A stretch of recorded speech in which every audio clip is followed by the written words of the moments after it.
Hi, friends. Welcome to episode 409 of Better Than Before Breast Cancer with the Breast Cancer Recovery Coach. I'm your host, Laura Lamar. And I got to tell you today, I'm coming back from a beautiful walk on the beach. It's sunny, it's clear, it's gorgeous outside. It's a little on the chilly side still, but definitely spring is coming.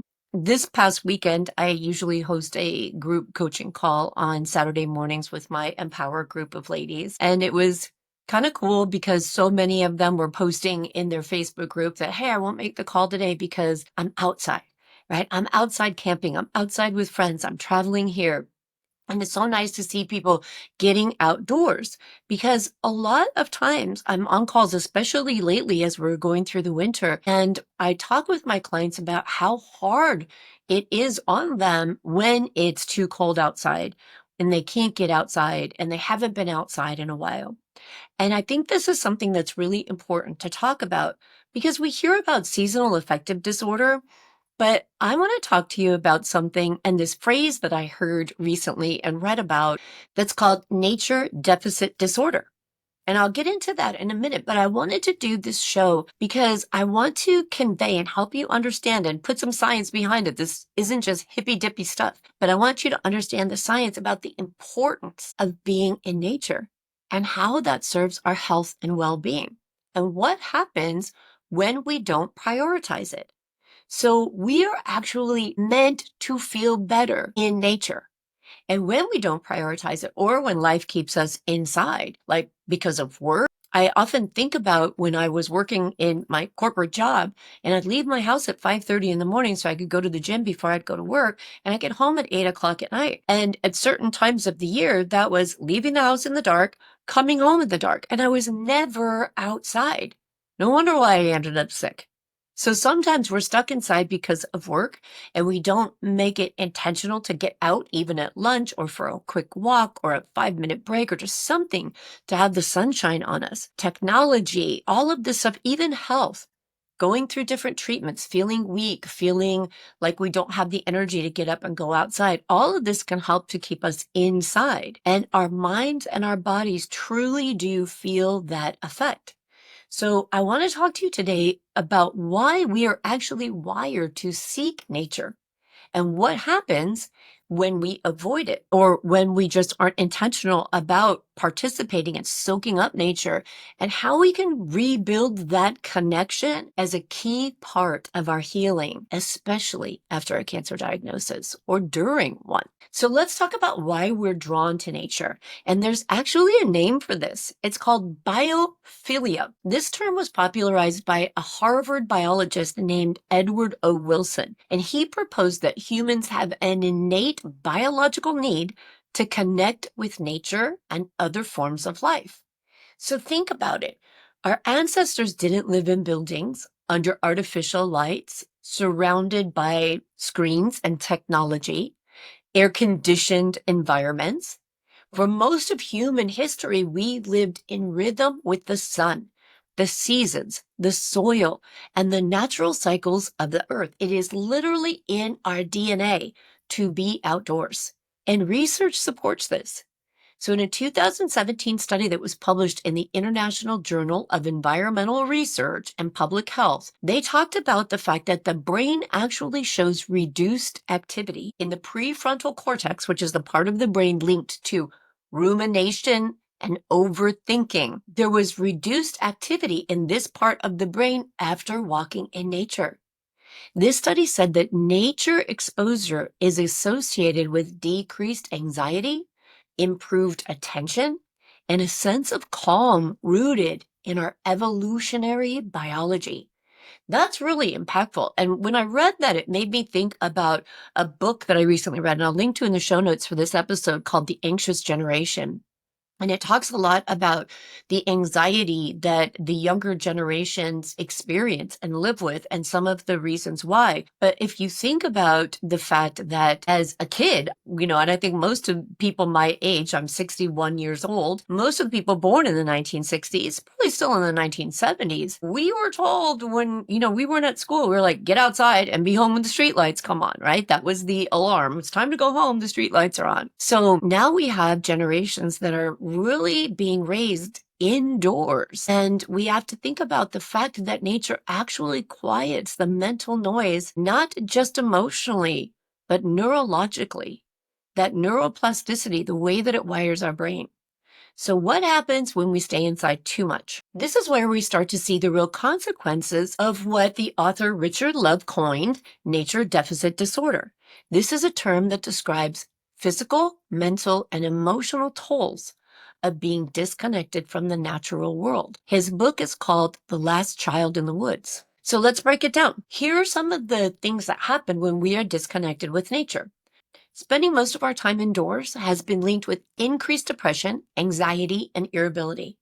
And without natural light and fresh air, our serotonin levels can actually drop. And we're often overstimulated by screens and understimulated by the things our brain actually needs, which is movement, light, color, and calm. What is nature? Calm, right? Why do we stare at fish tanks? Because it's calming. We actually experience sleep disruption when we're deprived from being in nature for too long. Natural sunlight helps to regulate melatonin and cortisol, the hormones that govern our sleep-wake cycle.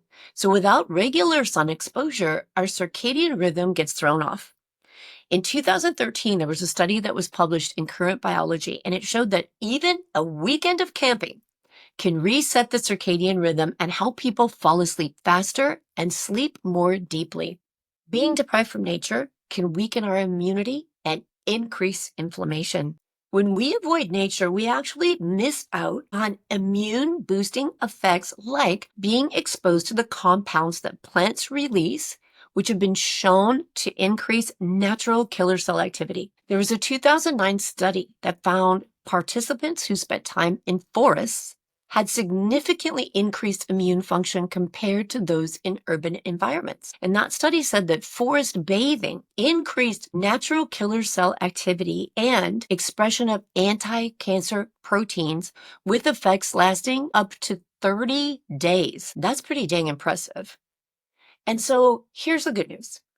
Even if you've been inside for a really long time, even if you've spent years, let's say years, recovering from treatments that left you too exhausted to go outside, to expose yourself to nature, your body still hasn't forgotten the call of the wild.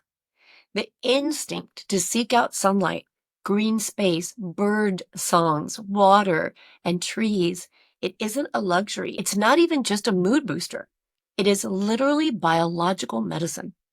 In fact, there was a 2019 study in Scientific Reports that found that just 120 minutes a week in nature, broken up in any way you like, 10 minutes here and there, was enough to significantly increase health and well-being scores. Now, I think I've talked before on the podcast about how taking my morning walks on the beach is something that's so important to me. Most of my life, I was just determined to one day be able to live at the beach so I could see the ocean every day. But when I was originally diagnosed with advanced stage 4 cancer and my right lung was partially collapsed and my chest was full of fluid, it became a little challenging to take my daily walks. And I would notice even that my mind would say, well, what if I walk out on the beach and I'm too tired to come back? What if I can't catch my breath and I can't make it back? And so I had to really work through that and kind of tell myself or offer myself ideas that would support me and say, okay, take your phone with you. If you get out onto the beach and there's any kind of distress, you can call for help. If you get tired or you get short of breath, you could sit down and rest and you can shorten your walks, right? I had to come up with all different kinds of solutions to the fears that were coming up in my brain because I wanted to be outside. And I truly believe my feet in the ocean and in the sound is just part of my healing practice, connecting with nature every single day and the energy of the ocean. And it doesn't have to be ocean energy, forest energy, lake energy, backyard energy, just nature and those wonderful negative ions that the earth emits that help to reduce inflammation and support our health. This was a very important part of my practice. So even if you're not feeling well, if your energy is really low, you can go outside and just sit in a chair Lay on a lounge chair, soak up the sun, breathe in the fresh air. Small exposures to nature are incredibly valuable. During the winter, for some of you that live in super cold environments, of course, this is more difficult. I'll joke around, well, kind of joking with some of my clients sometimes, and I say, well, you get natural cryotherapy. So bundle up and protect sensitive parts of yourself and stand outside for 2 minutes or 2.5 minutes and take in a deep breath. It's not always going to be easy. And definitely going for long walks in nature when it's super cold is not going to be doable. But finding ways wherever you can, as much as you can, and as often as you can to intentionally get outside is so valuable for us. So especially if you're at work and you're closed in with artificial lights and windows that don't open, making a point of taking a lunch break, because way too many people deprive themselves from even taking breaks, which you are so entitled to, and your brain needs, and it will help you come back to work and be even more productive. So take that break and support yourself by getting outside. And since we're talking about how to get outside, let's cover a few simple ways to rebuild the relationship with nature. Morning sunlight, super important. Can you step outside within an hour of waking up and really anchor your circadian rhythm to that of the earth? I'm so fortunate that my bedroom window faces where the sun rises. So the first thing I do every morning is open my blinds because it's usually dark when I wake up, and I go in, I get my coffee. And as I'm doing my morning journaling and my ozone therapy and my ultrasound treatments, I watch the sun come up out the window before I go outside and head to the gym or for my walk on the beach. But just seeing that sunrise and even being outside, sometimes I'll walk the dogs outside and watch the sunrise. It's just lovely. And it just is a great way to start your day and align and anchor your circadian rhythm to that of the earth, to which we are so connected and need to be connected to. Another tip, go for a screen-free walk. Take a 15, 20-minute walk during the day without your phone. You know, one time my mom said to me that she was trying to walk more and she didn't feel safe because of her physical condition, the state of her health at the time. So she would just walk around in her backyard. Wonderful. Walk outside in your backyard. This simple practice can help reduce cortisol, that stress hormone, and helps to regulate blood sugar. So take some time to be barefoot. You know, as kids, how many times do we try to go outside barefoot and our parents said, put your shoes on? But actually, that practice of earthing barefoot time, standing or sitting on soil, sand, grass, studies have shown that this helps to reduce inflammation and improve sleep. This is part of that grounding, of soaking up negative ions. This is why people use grounding mats and grounding sheets, which can actually help to increase recovery from injuries and reduce inflammation. Bring nature inside your house. Bring in house plants, wood, shells, stones, flowers. Treat yourself to fresh flowers in the house. If you follow me on Instagram or Facebook, you may have seen some reels or some videos of something I treated myself to for my birthday last year, which was a hydroponic garden. I live in a condo, so I have a balcony, but it's not a lot of space out there. And so I got a hydroponic garden that's an indoor garden. I cannot tell you how much I love that garden, how much I love just connecting to it every day, tending to it. And I have vegetable producing plants in there. And so picking cucumbers from my garden, strawberries, I have poblano peppers growing up, baby eggplants growing, and just literally cutting my salad out of my hydroponic garden on a regular basis. Amazing. It means so much to me. Think about soundscapes, like opening a window or even just playing nature sounds if it's too cold to open a window. Ocean waves, rain, that background noise that we call it white noise, but nature noise in the background.